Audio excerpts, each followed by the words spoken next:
Travel along, Catholic pilgrims, as we read letters from the voyages of St. Frances Cabrini as she traveled around the Western Hemisphere sharing the good news of Christ. Well, Catholic pilgrims, today we finished the last letter. This has been a long letter as we've heard about Mother Cabrini's travels around the Western United States. It's been interesting, at least for me, to hear about all the places that she visited because I've been to quite a lot of the same places. Currently, I live in California, not too far from Los Angeles, and she's going to be talking about that today. And she's also going to be talking about Catalina Island, and my family went there a while back to celebrate my husband and I's 15th wedding anniversary. But after this reading, I'm going to give my reflection, and I can't ignore the elephant in the room anymore. Mother Cabrini is the patron saint of immigrants. And immigration is a highly controversial issue right now in America and in Europe. So we need to talk about it, and we will at the end. So let's go ahead and open our books to page 335 and start at the bottom paragraph. As far as the climate is concerned, the products of California you know better than I. Every fruit tree and every herb grows to immense proportions. Here we find gigantic trees in the trunks of which chapels are built and arches cut out through which motor vehicles pass to and fro. Here is the celebrated water lily Victoria regia, which you know from the description. Here is to be seen a trunk of Washingtonia regia, hundreds of years old. It is the giant of the forests and fell by some unknown accident. Its immensity is such that a squadron of horsemen can ride over it as if it were a main street, or better still, a parade ground for military display. Here the geraniums grow to such a height that they form hedges which divide the various properties, and sometimes climb to a height of 30 feet and gracefully adorn the trunks of palms that line the streets and adorn the gardens. The fruit have a special fragrance and flavor. Here, near Los Angeles, lives the celebrated naturalist Burbank, who, adding new wonders to the wonders of nature by his ingenious experiments and gratings, has produced new kinds of fruit and flowers, apricots and prunes without stones, and grapes without seeds. To the glory of the Church, I must tell you that Mr. Burbank was shown the way to success by Abbot Gregory Mendel, who half a century ago in his monastery in Austria began the experiment which has made the name of the naturalist of California famous. What the latter now accomplishes is due to the ingenuity and skill of an intelligent Augustinian monk. From this we see how much we owe the Church as the cultivator of sciences and arts. As soon as I arrived here, I began to look around the town and its suburbs in order to find suitable grounds for a school and orphanage. There is not a hill or valley which I did not visit, and always with an increasing admiration of God's goodness, which is so clearly seen in this privileged country. Every valley is a natural sanatorium, where, by just remaining in the open air night and day, one is cured of some special disease, and there is such a valley for every illness. Those suffering from consumption have their tents placed at the foot of a hill. In these they sleep and live, and after some years find themselves stronger and more vigorous than ever they were.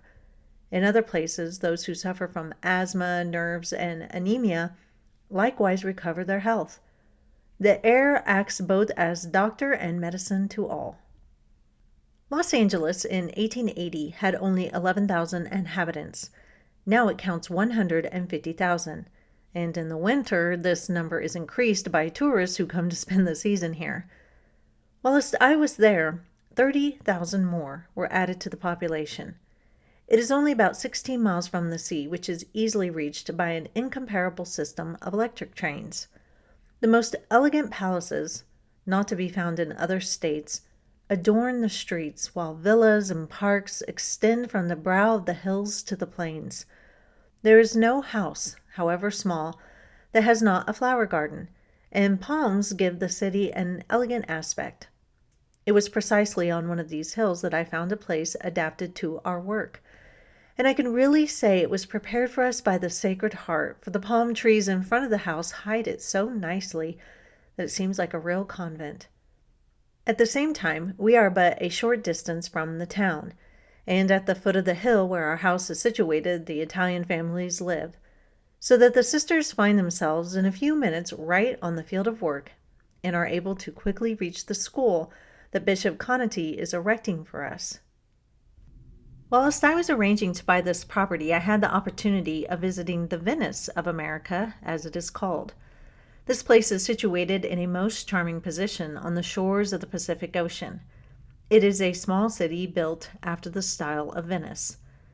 There are artificial canals and bridges, small copies, one might say, of the Queen of the Adriatic, and the canals are crossed by small gondolas.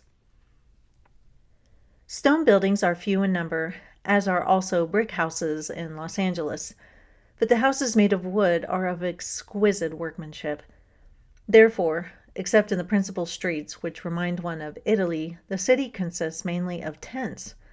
There are thousands so lined up so as to form streets of them, and they are as large as a good-sized room, well furnished, lighted by electricity, and even the richest leave their palaces at least for a month to enjoy the freedom of the Pacific beach. A restful and pleasant trip was offered to me by Mr. Banning, owner of the famous Santa Catalina Island, who granted us the passage on his motorboat. So much I had heard of this pretty island that I could not leave California without being able to tell you something about it. There we went recently on a sunny day when the sky was cobalt blue and the ocean well deserved the name of Pacific.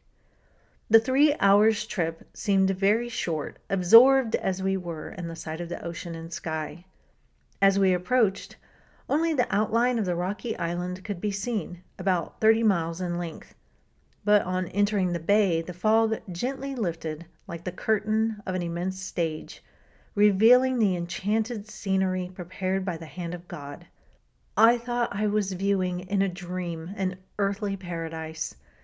Against the backdrop of a sapphire blue sky rose green mountains dotted here and there by elegant villas nestling among pines and palms. The air is so clear that distances can scarcely be measured, for the power of vision seems to increase. In the transparent blue waters, the bottom of the ocean is easily seen, swarming with myriads of fish, among them the flying fish that suddenly darts in the air like an arrow and dives into the waves. Seals, imported from Newfoundland, playfully swim among the fish, which, accustomed to their company, seem to pay no attention to their antics, as they are not frightened by men diving and swimming in their midst. Such is the harmony of nature reigning here. More friendly still are the aquatic birds flying around and hovering over the fishermen. Thousands of seagulls live in the Bay of Avalon, flying, dipping, or gently rocking on the waves. They roost on sail masts, on the edges of boats, on rocks. Any object rising above the waters is adorned by their elegant white forms. But a more enchanting sight may be enjoyed by taking a trip in a glass-bottomed boat. I had heard of the undersea gardens of Santa Catalina, and I imagined that through some optic illusion, produced by mirrors and lenses, people could see fantastic plants and flowers at the bottom of the ocean, and I did not think it worthwhile to take the trip. But what I saw surpassed all my expectations. In the bottom of the boat, there is an opening with a glass window through which you can see everything in the sea. We had hardly left land when the sea, which appeared smooth and sandy at the bottom, gradually became full of rocks and then of green mountains. Between these were plains and valleys all covered with green sea plants, which in some places reached a height of 100 feet, waving to and fro with the movement of the sea. There was a never-ending variety of aquatic plants, some of which bore purple flowers, different kinds of fruit of delicate tints, fresh like the blossoms of spring, and they were continually moved by the waters as by a breeze. If the view of a land park is beautiful, I can assure you that a marine park is much more so, especially when you behold it inhabited by every kind of fish, including the goldfish, and its rocks adorned by shells of the most brilliant colors. After 2 hours of these wonderful sights, we landed on the beach of moonstones. These are rough pebbles, and when cut and polished, they are made up into various kinds of ornaments. The chalcedony of which these are formed must have fallen from some high mountain, who knows how far away. It is beaten by the waves on the beach. Tourist visitors find them, and thus have the opportunity of carrying away with them an interesting remembrance of Santa Catalina. I remained there more than 24 hours.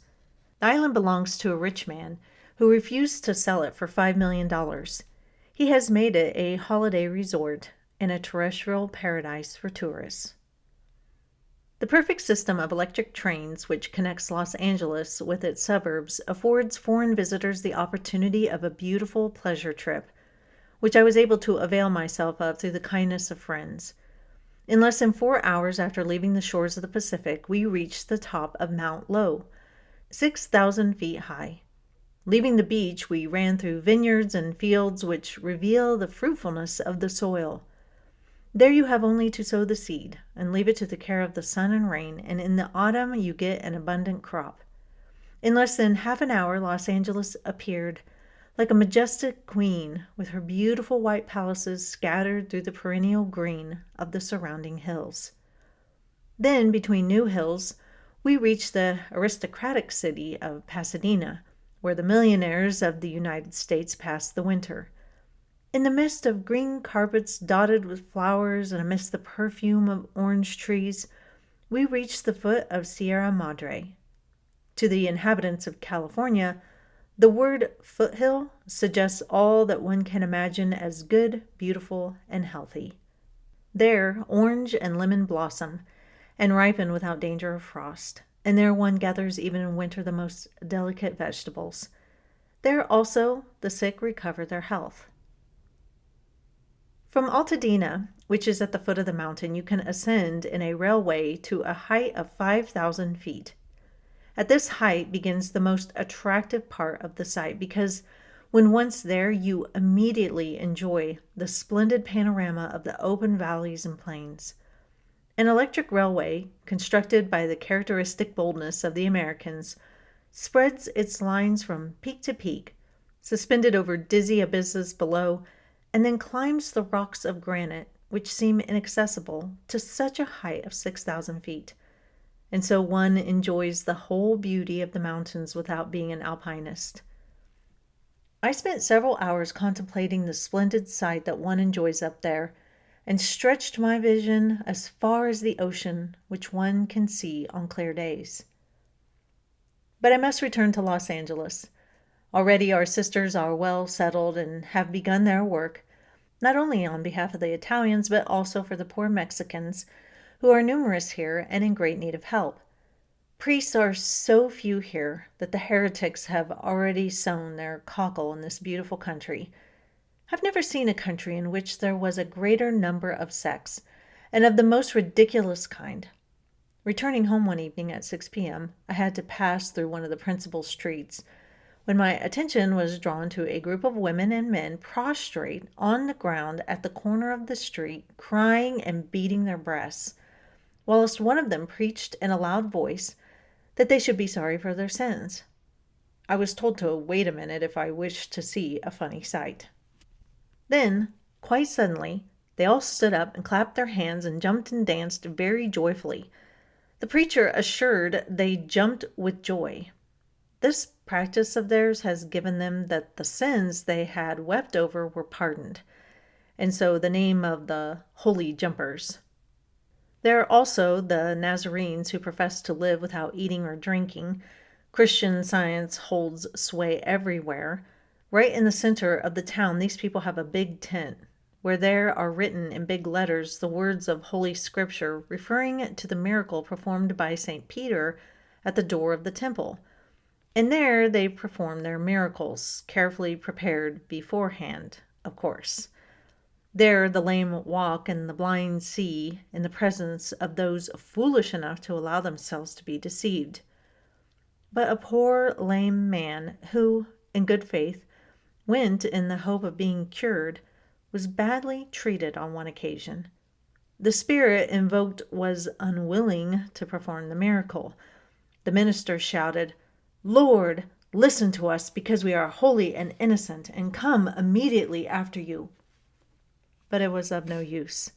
The poor man could not walk, and the minister was so displeased and enraged that had the man not left the tent in a hurry, it would have gone ill with him. Some of our poor Italians fall into the net set to catch them. If a good knowledge of our faith is necessary everywhere, it is more necessary still in these Protestant countries. And this shows us how necessary it is to study the Catechism well. How can a poor immigrant be faithful to the truth he does not know? How can he practice what he ignores? The small catechism contains the greatest doctrines of our holy faith. In it, the cultured, who, like the eagle, penetrate the divine mysteries, find food, whilst the simple, not so anxious to speculate, are contented to find the road which leads to eternal life. Take religion away from a man, and nothing remains in this life but illusion, trials, and afflictions without number. Where can he find the strength to resign himself to trials and misfortune if he has not the comforting thoughts which religion suggests? Whence do rebellions and seditions arise, if not from a lack of religion? We are greatly mistaken if, desirous as each one is in her own sphere to contribute to the greatness of our country, we do not base our hopes on that cornerstone, which is Christ and his church. Very fortunate you are, my dear daughters, that whilst you attend to the acquisition of that culture which is necessary for yourselves, you do not neglect the study of that highest science, religion. You are still more blessed in the fact that you know how to draw fruit from this study. Therefore, yours is not vain science that puffs up, but that which reforms manners, educates the heart, and forms character. Blessed are you in becoming worthy instruments in the hands of God. The church and society expect great things from you, because your presence alone, your virtues, and your teachings create a salutary atmosphere, and from you emanates a beneficent influence, educative in the full sense of the word, and immense will be the good you will do. Having finished my work in Los Angeles, I returned to Chicago, where I found the hospital progressing very nicely. In the past 12 months, 900 patients have been treated and 350 operations performed with splendid results. When I arrived, the famous Dr. Murphy, president of the hospital, asked me what I thought of my children, alluding to the many doctors that worked there night and day. I answered that I was delighted. It was not a question of children, but of physicians and surgeons, some of whom are already famous in the medical world. Yet you should see how humbly they submit to the regulations I dictated, after having studied carefully the local conditions. If discipline is necessary in a school, it is essential in an institution of this kind, where great are the dangers of abuses. If I am now able to leave Chicago with a tranquil mind, it is because I know my instructions are carefully observed. Regulations are helpful, not only to religious but to everyone, for human nature is prone to tire, relax, and change according to events. To persevere in our good resolutions, in spite of difficulties and aversions, strengthens the character and assures happy success to individuals and institutions. And now, my good daughters, after having tired your patience, I greet you dearly with the consoling anticipation of seeing you soon, while I implore for you the choicest blessings of the Sacred Heart. Yours most affectionately, in Corde Jesus, Mother Frances Xaveria Cabrini. Back in 2020, my husband got stationed in Turkey for 1 year. You've all heard that before. Now, Turkey is not a place where the U.S. sponsors military families to go with their military member. However, I wanted to go be with my husband, so I went over there, knowing that I had to become a legal Turkish resident for 1 year. I also had to get residency for 2 of our kids. When you are on your husband's military orders, you can go to, whatever country it is, and you don't have to do anything. You're kind of protected by the orders. But we weren't going to be on my husband's orders, so to stay in the country legally, We had to do a lot of paperwork. Our visas were only good for 3 months, so as soon as we got to Turkey, I had to immediately start work on all the paperwork to be a resident. Now, the paperwork was lengthy, it was in Turkish, and it required me to make several appointments. None of it was easy. All of it was confusing and hard. And the day of my main appointment, the guy who was going over my paperwork absolutely berated me and treated me like trash. He wouldn't let my kids come in. They had to like sit outside the door of where I was, and they could hear him yelling at me, and they didn't know what was going on. And so they were pretty worried. And oh my gosh, I really had to fight back the tears because I know in the United States I wouldn't be treated like that. Or maybe I would, but if I was, I would be able to kind of give it back to that person, but I knew I couldn't in Turkey. But when he sent me off to pay the fees for the residency, he barely gave me any directions on where to go. So I was just wandering around looking for the right building. I tried to ask this guy who had like a little food cart, and I showed him the address. He couldn't speak English. I could barely speak Turkish at this point, and so, we were just kind of pointing in different directions. Anyway, I got in the wrong line, and thankfully, a cop noticed that I was out of place and guided me to the right area. Now, the fees for an American were pricey, but not outrageous. But if you were maybe from Africa or somewhere else, they would have been very expensive. But these were Turkey's laws, and I respected them. I wasn't there to break their laws. In fact, I wanted to be a good American and represent our country well by following their laws and doing what they asked in order to live in their country. I tried to learn the language, which was hard because it was during COVID. Before we went over, we had tried to set up some tutoring sessions, but because of COVID, it just fell through and never happened. But we did really try. We really did try to learn the language. I still remember the baby Turkish that I learned while I was over there because I did try really hard. I asked lots of questions about their culture. I learned from them, and I tried very hard to assimilate as best as I could for 1 year. Now, during our time there, Syria was having major issues. I feel like Syria is always having major issues. And the Turkish government took in a lot of Syrian refugees. Most of you have heard my story of the shoes that we got from the Syrian refugees after the earthquake that we were in. While it is good for a country to help out those in need during a crisis, it also has to remember its own citizens first. The Turkish government locked down brutally hard during COVID. And there were weekends that were called lockdown weekends, where nobody could go out. You could not go out to a restaurant to do anything other than walk your dog or go to a grocery store. And this was really hard on people. Many, many people were struggling to survive. Yet, the Turkish government gave food and money to the Syrian refugees. And to the Turkish people, this was seen as a betrayal, because many of them were hungry and needed help, and yet the government was doting on these refugees and giving tax money to people who weren't citizens.